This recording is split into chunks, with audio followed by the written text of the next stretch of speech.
Oliver, būsi karognesēja asistents jaunatnes olimpiādā. Kādas sajūtas tev? Sajūsmā es negaidīju, ka būšu asistents vispār vai nesīšu karogu un centīšos izbaudīt katru mirkli, kad nesu karogu. Ar kādiem mērķiem dodaties uz Dienvidkoreju? Mums mērķis ir zelts. Gribētos atbraukt arī uz Latviju ar zeltu un negribētu ar sudrabu vai bronzu atbraukt atpakaļ uz Latviju. Kā var raksturot 3-3 hokeju? Savādāks nekā 5-5 ir, jo nevar spēku spēli spēlēt arī.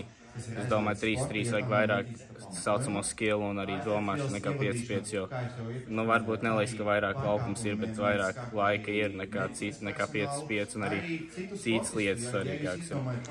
Kam pievērsāt uzmanību gatavoties tieši šai olimpiādai? Mums svarīgākais bija tas, ka iemācāmies anglot, tas kā pieslidot plānāķiem trīpu, kā arī izspēlēt vairākumu, jo vairākums pavisam savādāk ir nekā 5-5, tuvāks laukums viss tā, un kā arī spēlēt, kā taktika mazliet ieviesām, lai būtu saprotams visiem. Paldies un lai izdodās! Jā, paldies.